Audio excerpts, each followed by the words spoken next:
नमस्कार,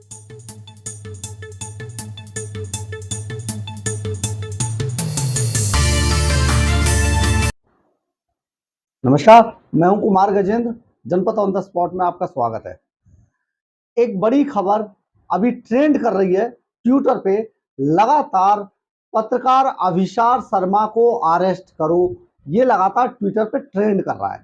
ये इस तरीके से फैल रहा है कि अभिसार शर्मा समेत जितने भी पत्रकारों के नाम न्यूज क्लिक के पोर्टल के उसमें आए थे स्कैंडल में, उन सभी को अरेस्ट करो, उन सभी के खिलाफ कार्रवाई करो, ये अब ट्रेंड करने लगा है बुरी तरीके से। पूरे सोशल मीडिया पर उन्हें उन्हें बद्दी बद्दी गाली दी जा रही है। उनके बारे में अरेस्ट करने से लेकर जेल भेजने तक सारी चीजें उनके बारे में कही जा रही हैं।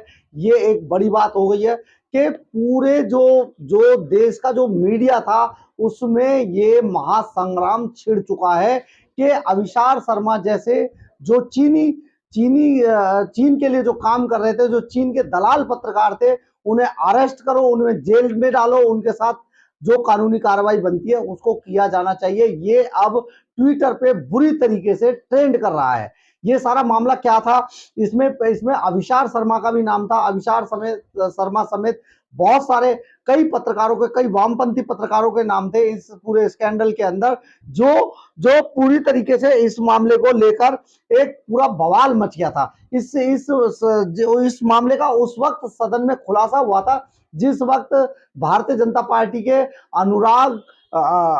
अनुराग ने इस पूरे मामले को उजागर किया था। उन्होंने बाकायदा इस पर बोलते हुए कहा था कि राहुल गांधी की नकली प्रेम की दुकान में चीनी असली सामान बेचा जा रहा है। ये सारा मामला बहुत ज्यादा बिगड़ गया था। इस पर बहुत सारे दलाल पत्रकारों के नाम सामने आए थे। तो तभी से इस न्यूज क्लिक मामले पर देश के अंदर बवाल छिड़ा हुआ है। क्योंकि हम आपको बता दें कि न्यूयॉर्क टाइम्स ने अपने यहाँ एक खबर छापी थी, एक रिसर्च स्टोरी छापी थी। उस स्टोरी में यह बताया गया था कि एक नेविल राय सिंघम नाम का एक शख्स जो चीनी मीडिया के लिए अन्य देशों में दलाली का काम करता है, ये भारत, ब्राजील, दक्षिण अफ्रीका, संयुक्त राज्य अमेरिका जैसे देशों में चीनी प्रोपेगंडा को फैलाता है मीडिया के साथ मिलकर।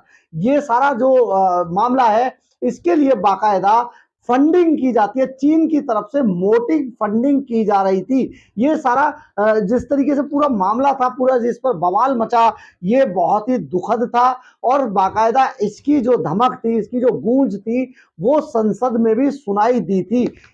इसमें बहुत सारे देश के जो ऐसे वामपंथी पत्रकार थे, जो कई लोगों से जो जिन्होंने अपने अपने पोर्टल खोल लिए थे, और वो उनसे मोदी सरकार के खिलाफ एक प्रोपेगंडा चलाने का आरोप इन पत्रकारों पे लगाया गया था। इसी में एक अभिसार शर्मा थे, जिन पर अब ट्विटर पे ये ट्रेंड कर रहा है कि उन्हें जेल भेजो, उन पर एनएसए लगाओ, उनको जेल के अंदर सड़ा दो, क्योंकि वो चीनी दलाल है। चीन के दलाल पत्रकारों को पकड़ा जाए, गिरफ्तार किया जाए।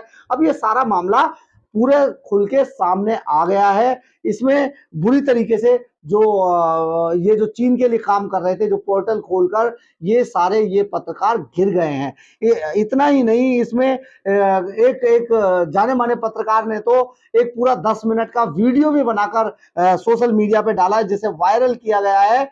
उसमें वो पत्रकार कहते नजर आ रहे हैं, जो कभी टीवी की दुनिया के बादशाह हुआ करते थे, वो पत्रकार स्पष्ट रूप से ये कहते नजर आ रहे हैं कि चीनी मामले पर, न्यूज क्लिक मामले पर छाती पीटने वालों, अगर आप में हिम्मत है तो हमें जेल के अंदर डाल दो, हम जेल जाने के लिए तैयार हैं, लेकिन हम पत्रकारिता को जो है इसी तरीके से करेंगे जैसा वो करना चाह रहे हैं। यानी कि वो अभी भी इस पूरे मामले पर अपने आप को किसी भी रूप में आरोपी या किसी भी रूप में इस तरीके से नहीं मानते कि उन्होंने कोई गलत काम किया है। तो ये पूरा मामला जिस तरीके से चल रहा है, ये बहुत ही दुखद है। और ये सारे इसके सामने आने के बाद एक पूरा ये उजागर हुआ है कि किस तरीके से चीन अपने दलालों के थ्रू हमारे यहाँ बहुत सारे पत्रकारों को खरीद लेता है और उनको सेल कंपनियों द्वारा चीनी जो मीडिया है वहां से बाकायदा फंडिंग कराता है। इन्हें मोटी रकम मिलती है इसकी एवज में कि वो मोदी सरकार के खिलाफ एक एजेंडा देश के अंदर चलाएं कि किस तरीके से मोदी सरकार काम कर रही है, और ज्यादा से ज्यादा वो अपनी खबरों में ये दिखाएं कि मोदी सरकार देश के अंदर जुल्म कर रही है, यानी कि वो गलत कर रहे हैं और जो भारतीय मीडिया है वो मोदी की बातों को छिपा रहा है। उन्होंने बहुत सारे ऐसे पत्रकारों के बारे में भी जिन पत्रकारों पे आरोप लगे हैं, उन्होंने उन पत्रकारों पर आरोप लगाए हैं जो सरकार के फेवरेट कहे जाते हैं, जो सरकार के फेवर में भी काम करते हैं। उन पत्रकारों पर भी कई तरीके के आरोप लगाए हैं।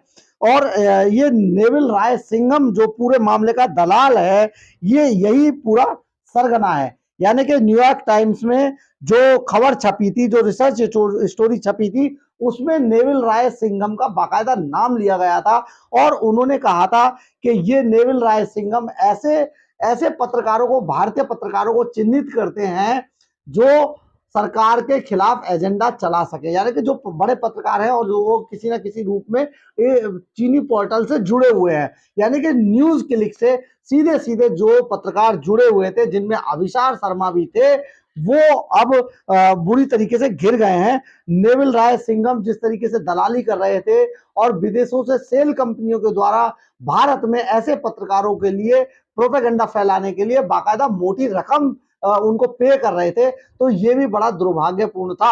ये सारा मामला सामने आने के बाद ऐसे जो वामी पत्रकार थे, जो वामपंथी विचारधारा के पत्रकार थे और जो मोदी सरकार को किसी ना किसी हर स्तर पर बदनाम करने की कोशिश करते थे, उनको करीब 38 करोड़ रुपए की देश के अंदर फंडिंग भी की गई थी, जिनमें से सभी पत्रकारों को बहुत मोटी रकम प्राप्त हुई थी न्यूज क्लिक के जरिए, ताकि वो देश के अंदर चीनी जो प्रोपेगेंडा है उसको फैलाएं और उसको ट्रेंड करें। और वही खबरें चीन के जो मीडिया में भी वही खबरें छपती थी जो ये प्रोपेगेंडा पत्रकार फैलाते थे। यानी कि अब ये पूरा मामला पूरे देश के अंदर गूंज रहा है और इसमें जल्दी ही कार्रवाई भी होने वाली है।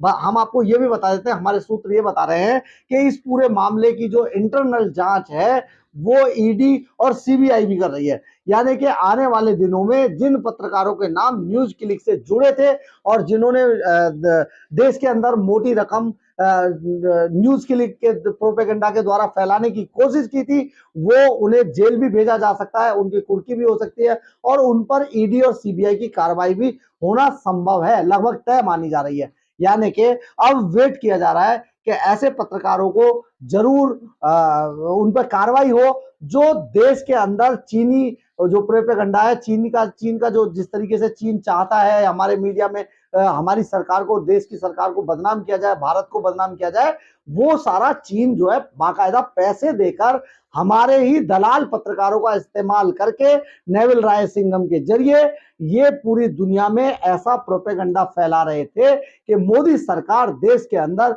ऐसा जुल्म ढा रही है और पूरे जो असली खबरें उनको छिपाने की कोशिश कर रही है।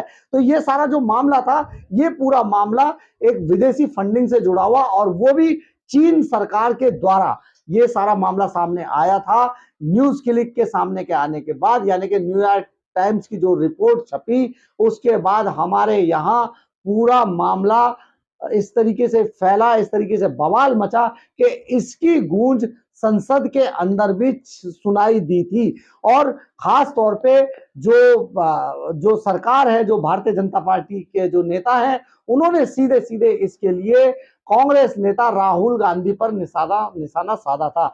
उनका कहना था कि राहुल गांधी भी ऐसे हैं जो राजीव गांधी फाउंडेशन में मोटी फंडिंग लेते हैं, चीन के एम्बेसडर से मीटिंग करते हैं, उनके साथ बैठक करते हैं। यानी कि इसी तरीके के देश के अंदर जो दलाल पत्रकार है, जो चीन के लिए दलाली कर रहे हैं और चीन के लिए प्रोपेगेंडा फैला रहे हैं, उनके खिलाफ कार्रवाई की मांग भी उठ रही थी तभी से, जब से ये पूरा न्यूयॉर्क टाइम्स का लेख सामने आया था। यानी कि आने वाले समय में बहुत जल्दी ऐसे जितने ये दर्जन भर पत्रकार थे जिनके नाम आए थे, उन पर देश के अंदर बड़ी कार्रवाई होने की संभावना जताई जा रही है। आने वाला टाइम इन पत्रकारों के लिए बहुत मुश्किल होगा, क्योंकि इन्होंने देश के खिलाफ काम किया है और चीनी फंडिंग के द्वारा देश के खिलाफ गलत प्रोपेगेंडा चलाया खबरों का, और वही खबरें चीन के मीडिया में भी लगातार प्रकाशित होती रही हैं। अगर आपको मेरी खबर अच्छी लगी हो तो लाइक, सब्सक्राइब और शेयर जरूर करें, इससे मुझे ऊर्जा मिलती है। जय हिंद, जय भारत।